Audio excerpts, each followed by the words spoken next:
बिस्मिल्लाहिर्रहमानिर्रहीम। Assistant director ASF का आज एग्ज़ाम हुआ है। मॉर्निंग में भी और इवनिंग में भी दो एग्ज़ाम थे। तो मॉर्निंग का फर्स्ट टाइम का जो पेपर हुआ है उसके कुछ क्वेश्चन हमारे पास आए हैं, आप तक शेयर करने की कोशिश करते हैं। बाकी जो आंसर की है वो 5-6 बजे तक आपके पास आ जाएगी। वेबसाइट पे जाके आप चेक करेंगे, जो आप कार्बन कापी लेके आए हैं उससे आप अपनी मार्किंग कर लेंगे। इसका जो मेरिट है वो जिन बच्चों के 70-75 प्लस हैं, पंजाब का अगर कोई बच्चा है तो कम से कम उसके 75 प्लस अगर हैं तो वो शॉर्ट लिस्ट हो सकता है नेक्स्ट फेज़ के लिए। बाकी प्रोवेंसेस का कम होगा। एग्ज़ाम बैचेज़ में हो रहा है, कल भी है एग्ज़ाम, आज भी है, तो मुख्तलिफ बैचेज़ का मिला के मेरिट बनेगा, नेगेटिव मार्किंग नहीं होती। तो आप एफपीएससी की वेबसाइट से अपनी जो आंसर की है वो वहाँ से जाके मैच कर सकते हैं और अपनी मार्किंग कर सकते हैं। इसका रिज़ल्ट आने में कम से कम 1.5 से 2 महीने लग जाएंगे। तो शुरू करते हैं हम क्वेश्चंस को। पहला सवाल ये था कि पाकिस्तान जो है वो एशिया की कौन सी साइड में है?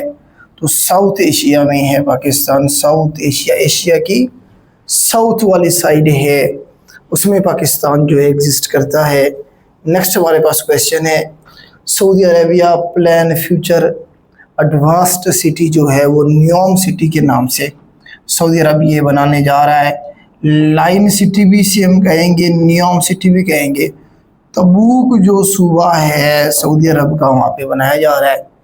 तो विजन 2030 के तहत इसे बनाया जा रहा है। मोहम्मद बिन सुलेमान ने 2017 में ये इनिशिएटिव लिया था, 22 में इस पे काम शुरू हुआ, 2030 में ये मुकम्मल हो जाएगा।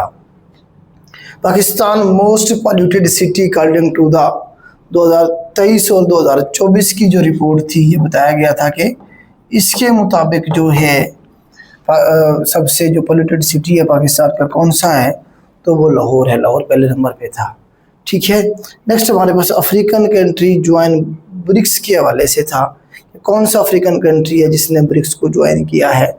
तो अल्जीरिया का कुछ लोग कह रहे हैं, मेरे ख्याल से अल्जीरिया ने अभी तक ज्वाइन नहीं किया है। अभी तक अल्जीरिया जो है ब्रिक्स का मेंबर नहीं बना है। इसमें आप देखें कि इजिप्ट बना था 2024 में, और साथ में आप देखें कि हमारे पास इथोपिया जो था।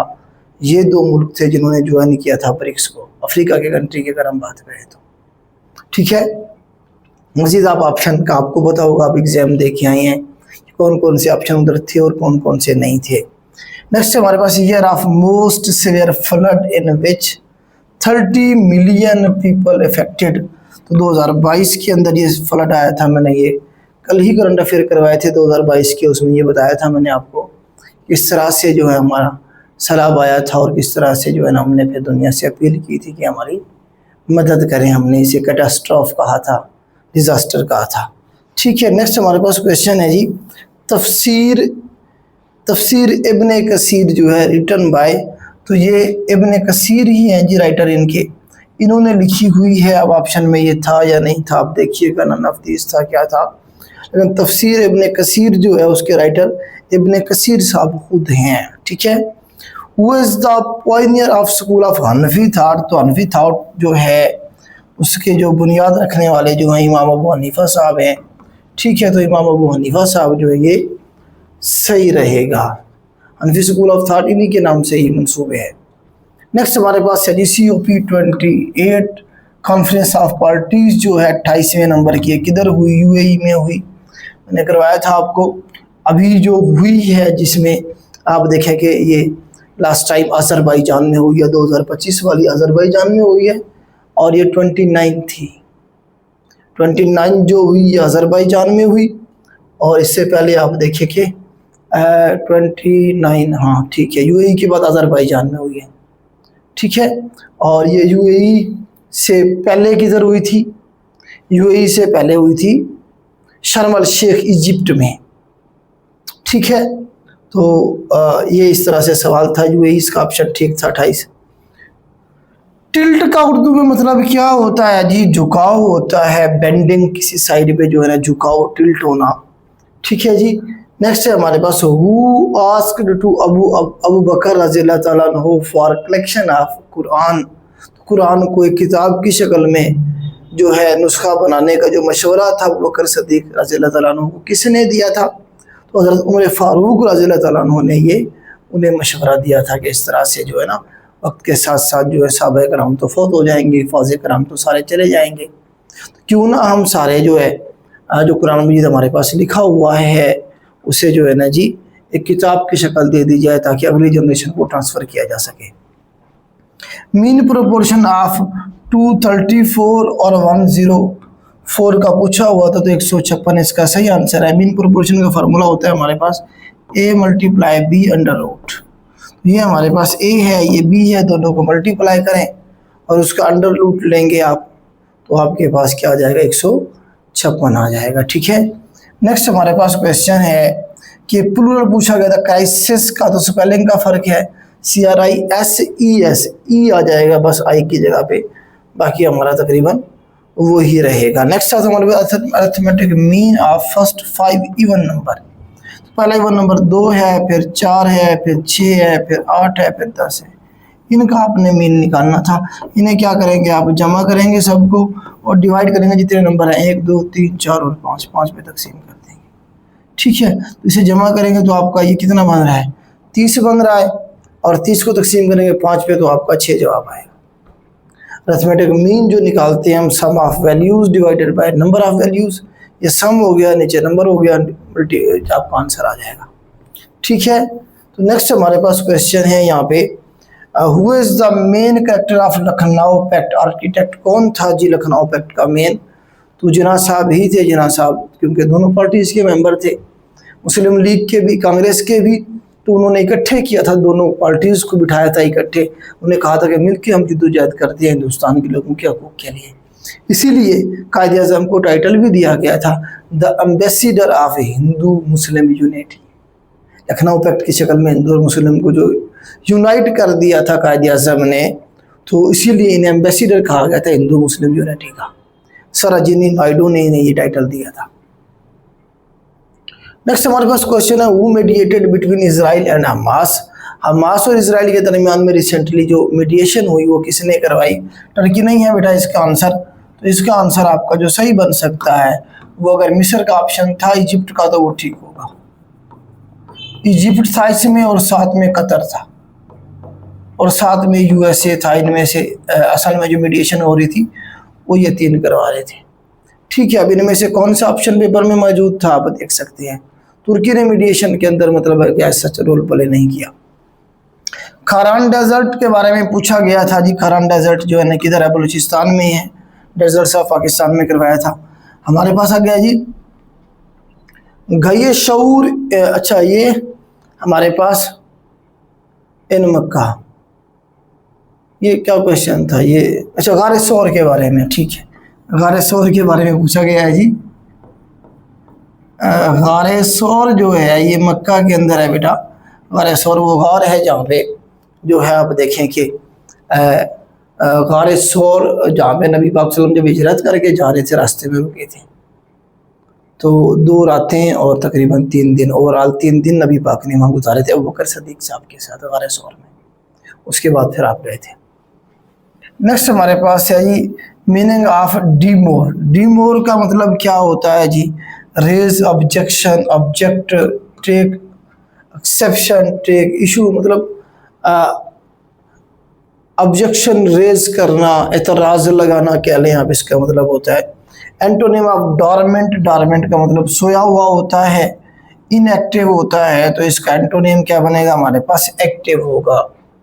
ठीक है जी, इनएक्टिव का एक्टिव बन जाएगा।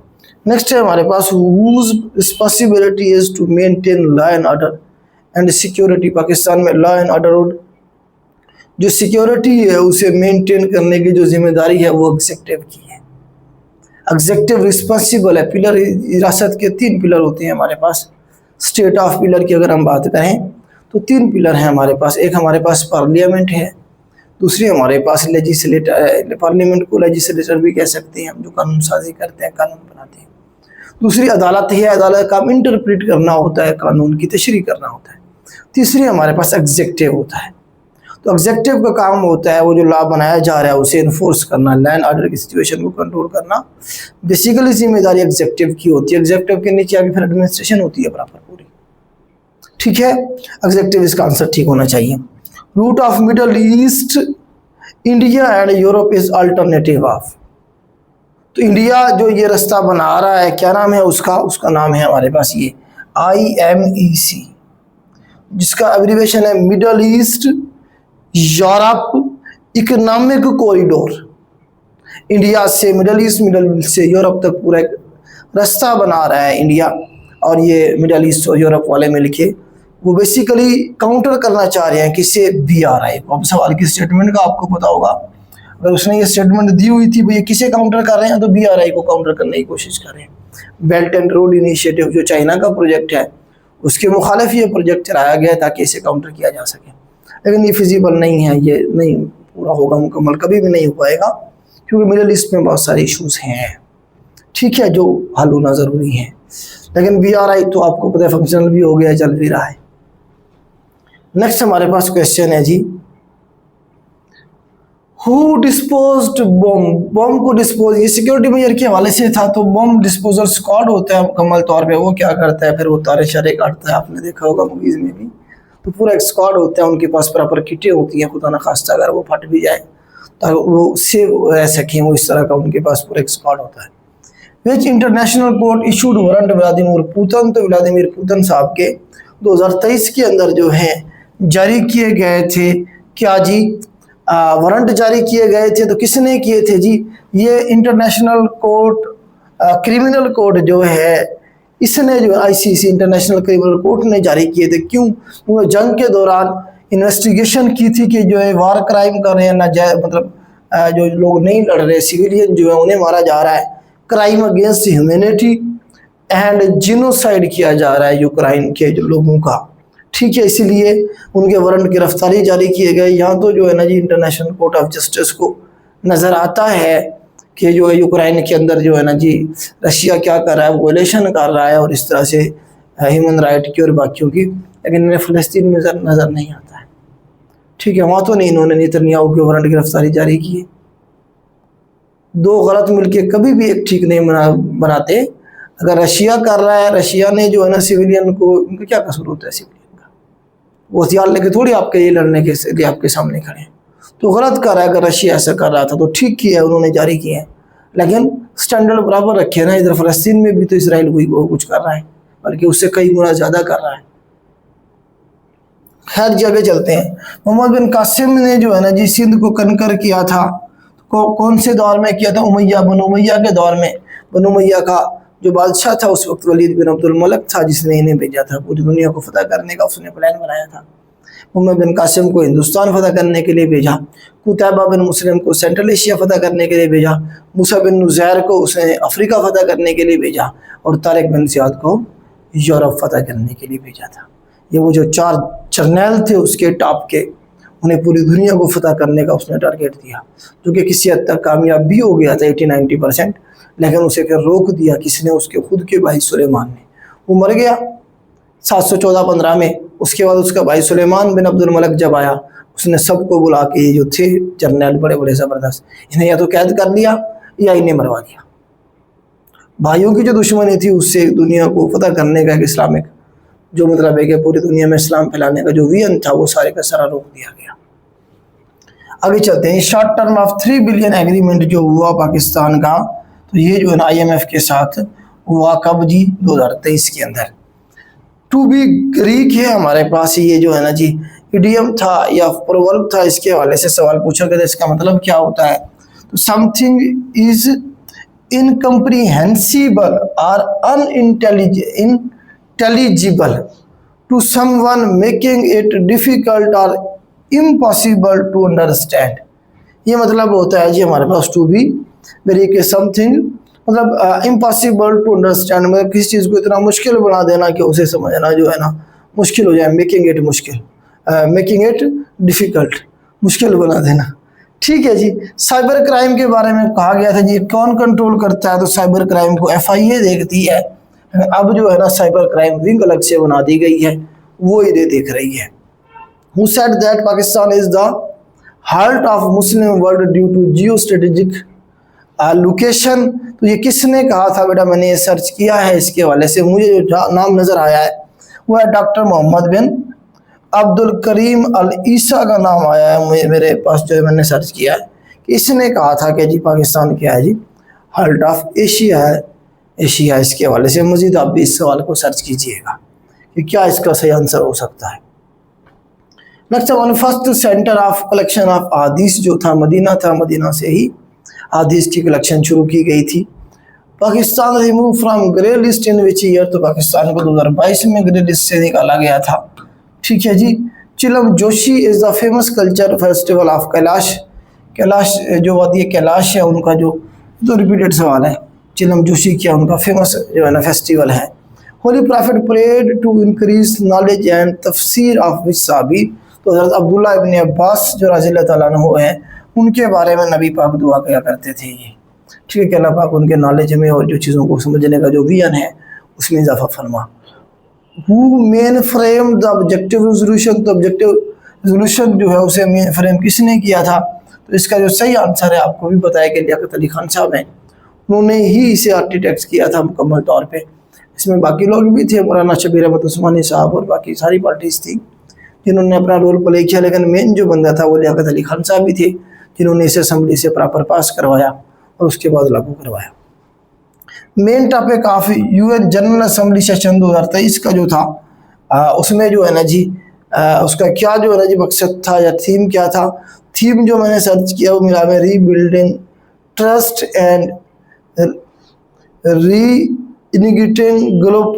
इनिशिएटिंग ग्लोबल सॉलिडेरिटी, तो क्लाइमेट चेंज ये मामला थे। इनमें आप देखें कि ऑप्शंस जो थे आपके पास वहाँ क्या क्या थे, उनमें से आप एक ठीक कर सकते हैं। बहुत सारे इशूज़ थे जिन पे बात की गई, थीम हमारे पास यही था। ठीक है। जनवरी 2024 का सवाल था जी which main agreement of Pakistan and Iran, Iran और पाकिस्तान के दरमियान में 2024 में मेन एग्रीमेंट किस बात पे हुआ था, तो वो क्रॉस बॉर्डर जो टेररिज्म है, border strike should be resolve by dialogue policy, ये मेन टॉपिक था। क्योंकि उन्होंने हमारी साइड पे अटैक किया था, उन्होंने कहा था इधर दहशतगर्द छुपे हुए हैं, ये ईरान पे हमले करते हैं, फिर हमने उनकी तरफ अटैक किया था, स्ट्राइक्स की थी। और क्योंकि बहुत सारे जो दहशतगर्द पाकिस्तान में मतलूब हैं वो ईरान की तरफ जाकर छुपे रहते हैं। ठीक है। तो इस तरह से मामला ख़राब हो गया था, फिर दोनों मुल्क आपस में बैठे और जो है ना मामले को डायलॉग के साथ सॉल्व करने की क्या हुआ, एग्रीमेंट हुआ, बातचीत हुई।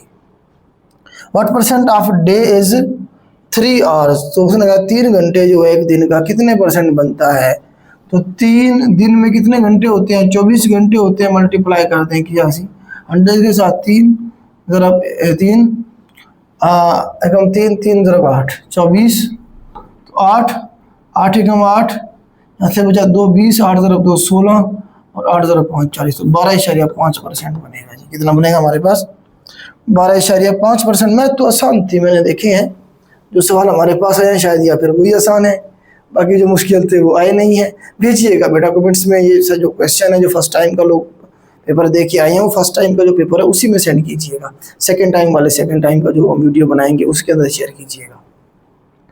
नेक्स्ट हमारे पास जी क्वेश्चन नंबर 37 है, if the average of 6 number is 10 and then multiply by 3 then the average will be. तो 3 जो हमारे पास नंबर है ना जी, 6 नंबर हैं तो उनकी एवरेज कितनी है, 10 है। अगर हम एवरेज को then multiply by 3 then average, मतलब एवरेज 10 है उसे 3 से मल्टीप्लाई करेंगे तो कितनी हो जाएगी, 30 नहीं हो जाएगी। ये उसने हमसे पूछा था, 30 इसका आंसर होगा। ठीक है जी।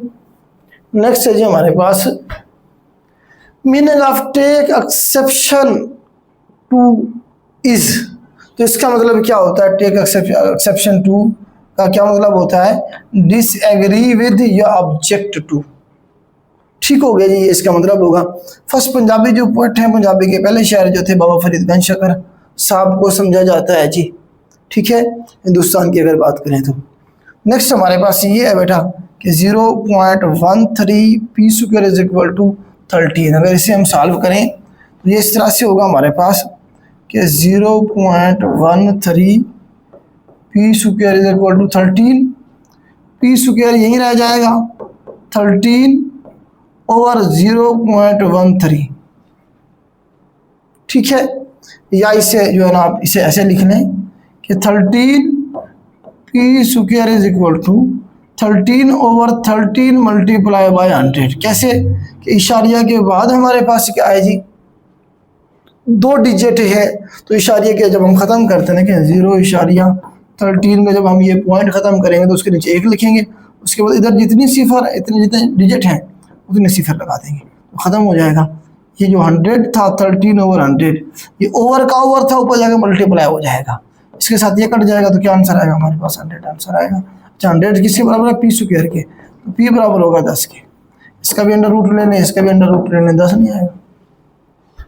ठीक है, तो इस तरह से करेंगे तो ये मेरे ख्याल से हो जाएगा। नेक्स्ट हमारे पास क्वेश्चन है जी कि हमारे पास जो है जी f 2a बराबर है 3b के और 4c के, देन abc की जो रेशो है वो बराबर होगी 6:4:3 के बराबर होगा हमारे पास। इसे हम कैसे सॉल्व करेंगे जी, इसे बराबर करने सारे को आप x के, और उसके बाद आप यहाँ से उनकी वैल्यू निकालने, और उसके बाद आपको एलसीएम भी लेना पड़ेगा। चलें इसे कर लेते हैं, या इसे हम एंड पे करते हैं, पहले इसे हम ये जो बाकी चीज़ें हैं वो कर लेते हैं। 2022 का ग्लोबल जो है इन्फ्लेशन ऑयल क्राइसिस जो था, तेल का जो दुनिया में ऑयल क्राइसिस पैदा हुआ, किस वजह से हुआ, यूक्रेन और रशिया की जो वार थी 2022 में शुरू हो गई थी, इसलिए ये सारा ऑयल क्राइसिस जो था पैदा हुआ था। Which prophet name most repeated in Quran, तो कुरान मजीद में सबसे ज़्यादा जिक्र हज़रत मूसा अलैहिस्सलाम का कितनी बार आया है, 136 बार आया है, 136 बार आया है। टू सेव इलेक्ट्रिसिटी जो है ये किस तरह का फ्रेज है, तो इन्फिनेटिव फ्रेज अगर ऑप्शन में था तो ठीक है, वरना आप नाउन फ्रेज भी इसे आप कह सकते हैं, तो ये नाउन फ्रेज भी बन जाएगा। तो इन्फिनेटिव फ्रेज कौन सा होता है, या इस तरह का फ्रेज जो है इन्फिनेटिव फ्रेज होगा जिसमें क्या होता है हमारे पास, infinitive phrases are verb form that begin with to, जो टू से शुरू होते हैं, followed by a verb, verb से सेव वर्ब है हमारे पास, verb, and they can function as a noun, और फिर वो उसके बाद नाउन आया होता है तो वो एज ए नाउन के तौर पे काम कर रहे होते हैं, तो नाउन फ्रेज भी इसे आप कह सकते हैं। ठीक है, नेक्स्ट हमारे पास एक्सरे मशीन जो है यूज़ की जाती है, तो ये ऑल ऑफ देम का ऑप्शन कहीं पे अगर था तो ठीक रहेगा। हर जगह जो है ना हमारे पास एयरपोर्ट्स पे, मॉल्स पे और गैदरिंग पे एक्सरे मशीन एयरपोर्ट्स पे होगी,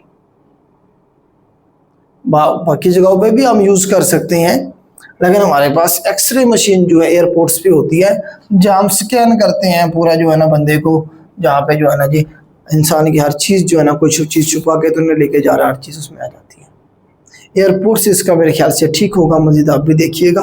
बाकी जगह पे भी हम लगा सकते हैं, लेकिन अभी तक हमारे पास इतनी ज़्यादा एक्सरे मशीन है नहीं कि हम जो है ना मॉल में या बाकी इस तरह की जगहों पे लगा सकें कि एक बंदे को स्कैन कर सकें। ठीक है, नेक्स्ट हमारे पास हड़प्पा सिविलाइजेशन के हवाले से, किसी हड़प्पा सिविलाइजेशन जो है किधर है जी, टेक्सला के अंदर है हमारे पास, टेक्सला में थोड़ी हड़प्पा सिविलाइजेशन, हड़प्पा तो हमारे पास साहिवाल में है, साहिवाल में हमारे पास Harappa civilization, Indus valley civilization जो है उसमें से एक यहाँ सवाल इस तरह से था, ये किस दौर की हैं, सारे किसके साथ मिलती हैं, देन आप कह सकते हैं कि ये वही दौर था सारा, थोड़ा बहुत आगे पीछे करके मोहनजोदड़ो की सिविलाइजेशन, हड़प्पा की सिविलाइजेशन, और ये जो हमारे पास टेक्सला थी, मोहनजोदड़ो, हड़प्पा, और उसके बाद जो है ना जी हमारे पास टेक्सला के अंदर हमारे पास गंधारा सिविलाइजेशन, उसके बाद थी वैसे गंधारा, लेकिन इस तरह के ये सारा एक दौर था। तो ये हमारे पास जो हड़प्पा सिविलाइजेशन है ये किधर है हमारे पास, साहिवाल में। हड़प्पा बेटा साहिवाल में है, 45 किलोमीटर दूर है, दरिया रावी के किनारे पे है, 5000 साल पुरानी है सिविलाइजेशन ये।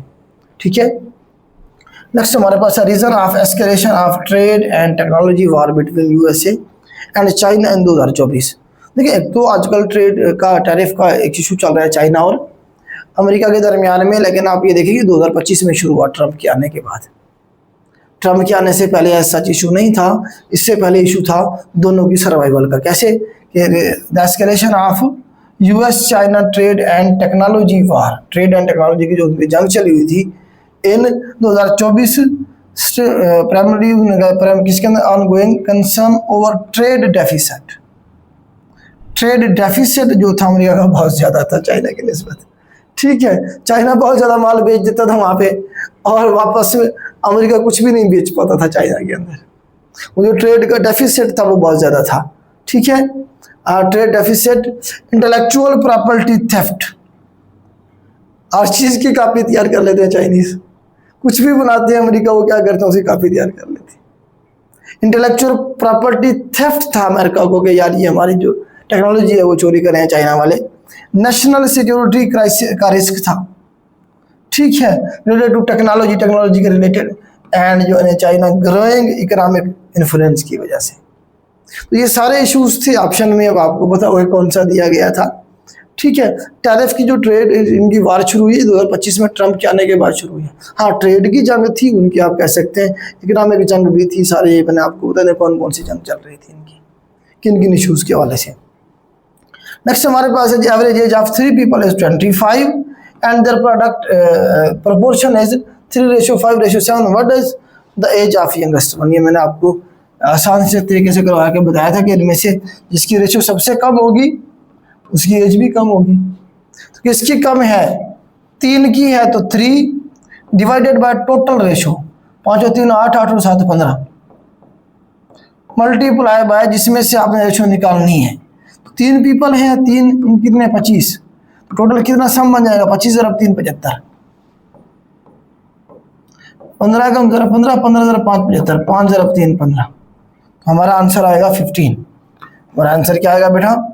15 आएगा। ठीक है, विच स्टूडेंट ऑफ इमाम मालिक कंपाइल्ड अल मौता, याह्या इब्न अल याह्या अल लैथी। ये थे जी इमाम मालिक के वो शागिर्द जिन्होंने अल मौता को क्या किया था जी? कंपाइल किया था। उसकी बहुत सारी जिल्दें थी तो उन्हें कंपाइल किया गया। Allama Iqbal spread his message through, Allama Iqbal अपना जो मैसेज देना चाहते थे इस कौम को, उन्होंने पोइट्री के ज़रिए, शायरी के ज़रिए वो जो मैसेज है वो स्प्रेड किया। पेपर तो बाजार आसान लग रहा है। अब बाकी जो 50 क्वेश्चन हैं उनका नहीं पता वो मुश्किल थे या आसान थे। हमारे पास अभी ये 50 आए हैं। बाकी आप लोग कमेंट्स के अंदर जो है ना, जो बच्चे पेपर देख के आए हैं वो लिख के भेजें, हम कोशिश करेंगे बाकी 50 भी आपको प्रोवाइड कर देंगे। अब हम चलते हैं वो जो क्वेश्चन है हमारा उसकी तरफ। जो क्वेश्चन है हमारे पास ये था, ये हमारे पास क्वेश्चन है जी। अब इसमें हमारे पास ये रेशो, ये तो आंसर है, यहाँ तक सवाल था हमारे पास। तो हमारे पास सीधा करता हूँ, 2a बराबर है 3b के इज इक्वल टू 4c के। ठीक है, ये हमारे पास इक्वेशन है। आप इसे सारे को इक्वल कर दें, फर्ज कर लें x के बराबर।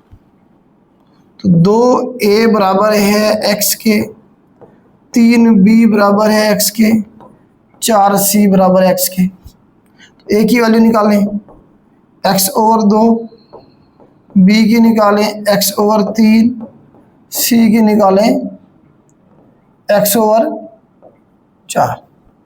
ये आपके पास आ गई वैल्यू। यहाँ तक आपको समझ आ गई या नहीं है? अब इसे मैं लिख सकता हूँ यहाँ कि a/b/c जो हमने निकालनी भी है वो बराबर है। a की रेशियो कितनी है? ये है x ओवर 2, b की कितनी है हमारे पास x ओवर 3 और c की कितनी है ये x ओवर 4। अब ये रेशियो में और ओवर में है, बटा में है, इसे मैं रेस करता हूँ। ओवर में है, बटा में है, तो हम क्या कर सकते हैं, इन्हें हम सिंपली जो है इनका एलसीएम ले सकते हैं। एलसीएम लेके हम इसके साथ मल्टीप्लाई करेंगे तो ओवर जो है बटे वाली वैल्यू ख़त्म हो जाएगी। तो 4 ज़रब 3 और ज़रब 2, इसका जो एलसीएम है हमारे पास 2 ज़रब 2 4, 3 और 2, 2 एकम 2, 3 दूने 6, 6 दूने 12, 12 हमारे पास एलसीएम आएगा। तो करें x over 12 multiply by 12 ratio x over 3 multiply by 12, x over 4 multiply by 12। LCM करके इसलिए मल्टीप्लाई करें ताकि जो ओवर में वैल्यू है बटा में वैल्यू वो ख़त्म हो जाए हमारे पास। तो 2 एकम 2, 2 ज़रब 6 12, 3 एकम 3, 3 ज़रब 4 12, 4 एकम 4, 4 3 12। तो हमारे पास कितना बचा?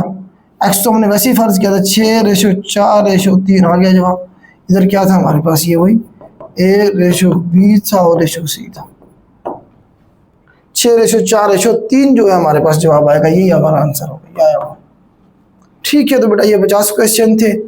आज के लिए इतना ही। अल्लाह हाफिज़।